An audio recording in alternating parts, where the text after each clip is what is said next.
3 days ago, I was in the Upper Peninsula of Michigan riding on 24 inches of bass out of Newberry.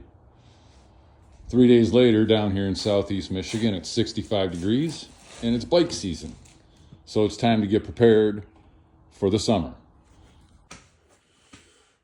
Been a while since I made a video, but it's coming up on riding season here. Yesterday was about 65 degrees, sunny. So put away the snowmobiles, break out the motorcycles.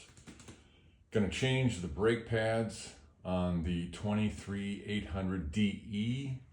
Last year at the end of the season, I was getting a little squeak, so I wanna change those out. I wanna clean up the rotors and get prepared for a big trip I'm taking in May. I'm gonna ride to Acadia National Park in Maine for a 10-day trip, so I wanna get the bike ready and start now. As with any of these repairs that I'm gonna do on my bike, and I recommend you do that, is I only use the tools that are in my tool bag that I carry with me.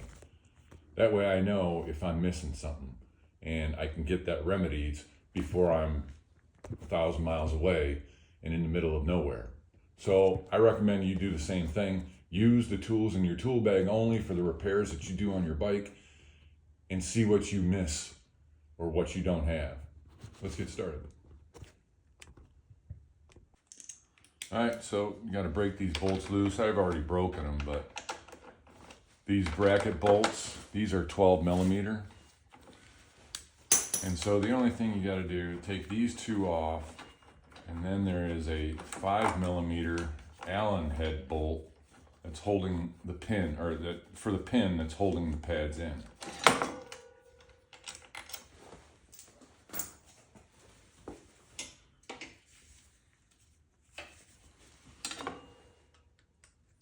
That dangling and putting any tension on there. Squeeze the caliper closed so when you go to put these back on. All right, and then this pin is holding brake pads in place. Actually, you're gonna run, this is a cap. Take that off and then take out the pin and we can get to the pads. So the first thing you take off is this cap. Then run out the pin. It was in there tight. I'll have to check what the torque spec is.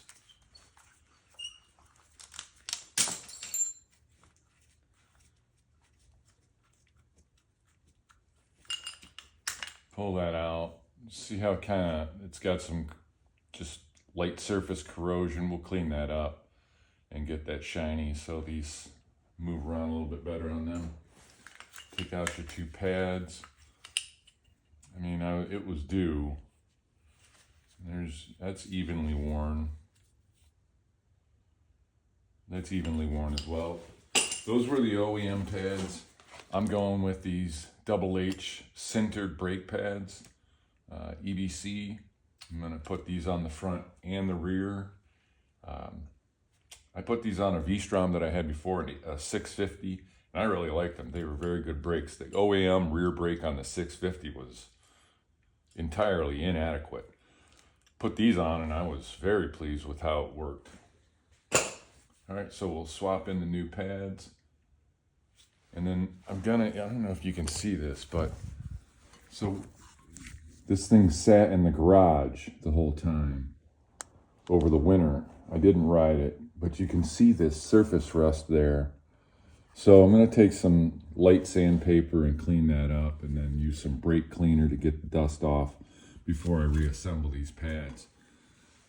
I think that was the cause of the squeak, but we'll see. When you go to reassemble the pads, this dog ear is going to be down and front. And then you see that little tab right there. That's going to sit back here on that ledge. I'm going to deal with this little bit of surface rust here. Take that same 600 grip and just kind of lightly. I just want to try and get that off. I'm not trying to resurface these rotors. Just trying to get that little bit of stuff that built up over the winter through the moisture in the air, the snow melting and everything. Get that scratched up on the outside and on the inside of the rotor. You could take your wheel off if you wanted to, but that just seems a little bit excessive for this little job here. And then get this thing back mounted on. I'll get the torque spec on this for the 2 bolts. Obviously, when you're out on the road, you're not going to be able to torque it down, but as soon as you get someplace that you're going to have access to those kind of tools, I would torque them down. You want to make sure these things don't fall off on you. It's too important, obviously. Okay, so the front caliper bracket bolts, the spec is 19.5 foot-pounds. And this pin with the 5mm Allen head, that's 12.5, just tighten it up.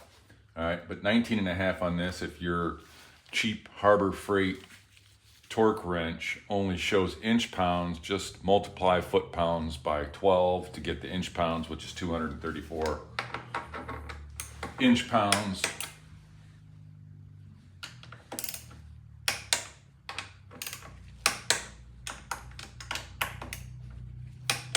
There you go. And since I don't have anything I'm not gonna mess with this, just get that snugged up. Remember to put that cap back on it. Then go over and do the other side, and then we'll do the rear. Remember at the beginning of the video, I said I only use the tools that are in my tool bag that I carry with me, so I know I have all the proper tools in case of emergency or a repair that needs to be done on the side of the road. Well, here's a perfect example. This is the set of Allen keys that I keep, just a cheap Harbor Freight set. All right, it's a 5mm Allen key or Allen head on this plug and the pin. Well,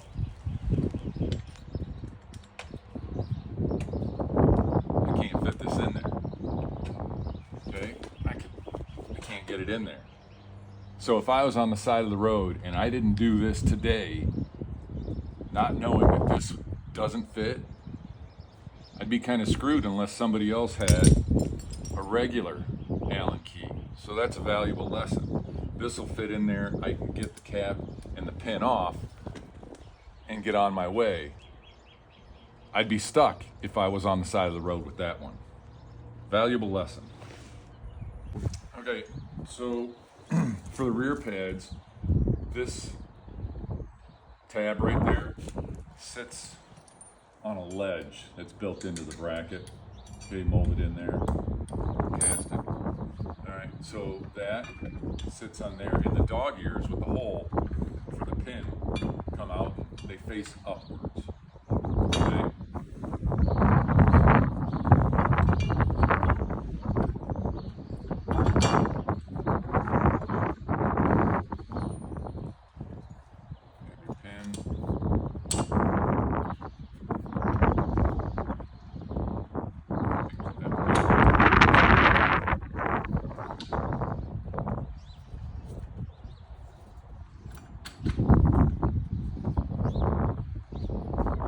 Run your pin in.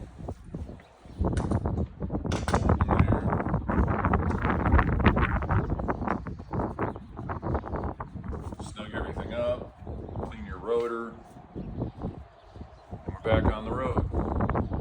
Pretty simple job, maybe an hour if you're not messing with the camera.